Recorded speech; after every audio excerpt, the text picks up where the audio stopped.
मसीहियों को कर्ज में जाने के बारे में बाइबल क्या कहती है?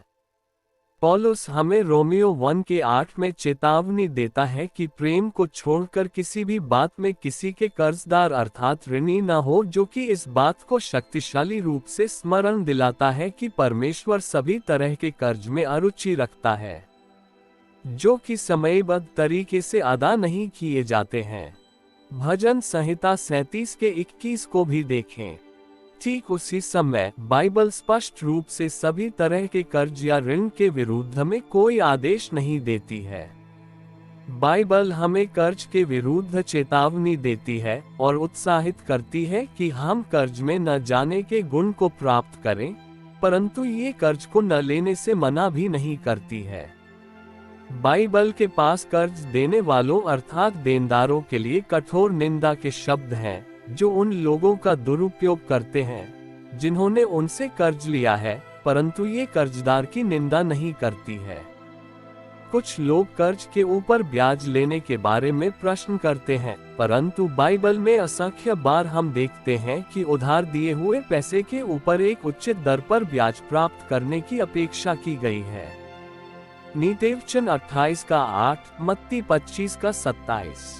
प्राचीन इस्राएल में व्यवस्था में कर्जों की केवल एक ही श्रेणी के ऊपर ब्याज को लेने से मना किया गया था, वे जो गरीब को दिया जाता था। लेव्यवस्था 25 के 35 से 38।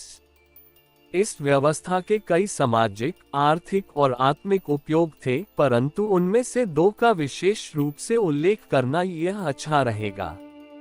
प्रथम, व्यवस्था ने वास्तव में गरीब की सहायता उनकी परिस्थिति को और ज्यादा बदतर न बनाते हुए की।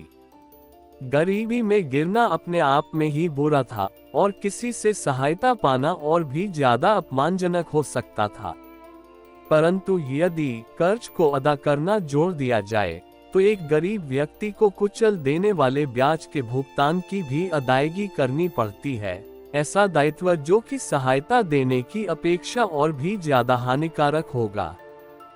दूसरा, व्यवस्था ने एक महत्वपूर्ण आत्मिक सबक भी सिखाया। एक गरीब व्यक्ति को दिए हुए धन के ऊपर ब्याज को छोड़ना एक कर्ज देने वाले की ओर से दया का कार्य होगा। जब धन दिया गया है तो वह इसके ऊपर आने वाले पैसे के उपयोग को खो देगा, तो भी यह परमेश्वर की ओर उसकी दया के लिए उसके लोगों से उसके द्वारा दिए हुए अनुग्रह के कारण ब्याज ने लेने के लिए आभार व्यक्त करने का एक ठोस तरीका होगा। ठीक वैसे ही जैसे परमेश्वर दया से भरकर इस्राएलियों को मिस्र में से बाहर निकाल कर लाया, जब वे कुछ भी नहीं थे परंतु दरिद्र गुलाम थे, और उन्हें उनकी अपनी जमीन दे दी। लेव्यवस्था 25 का 38। उसी तरह से वह वैसे ही दयालुता की अपेक्षा उनके अपने गरीब नागरिकों के लिए चाहता है। मसीही भी एक समानांतर स्थिति में है। यीशु के जीवन, मृत्यु और जी उठने ने हमारे कर्ज को परमेश्वर को अदा कर दिया है। अब जैसे हमारे पास अवसर है, हम आवश्यकता में पड़े हुए लोगों की सहायता कर सकते हैं, विशेषकर साथी विश्वासियों को ऐसे कर्जों के साथ जो कि उनकी परेशानियों को और ज्यादा न बढ़ा दे। यहाँ तक कि यीशु ने इन्हीं विचारधारा के ऊपर एक दृष्टांत को दो लेनदारों और उनके क्षमा की ओर किए हुए व्यवहार के ऊपर दिया है। मत्ती 18 के 23 से 25। बाइबल न तो स्पष्ट रूप से पैसे उधार लेने के लिए मना करती, न ही इसकी निंदा करती है। बाइबल का ज्ञान हमें शिक्षा देता है कि यह अक्सर एक अच्छा विचार नहीं है कि कर्ज में जाया जाए। कर्ज अनिवार्य रूप से हमें उस व्यक्ति का गुलाम बना देता है जिसने हमें कर्ज का प्रबंध किया है। ठीक उसी समय कुछ परिस्थितियों में कर्ज एक आवश्यक बुराई भी है।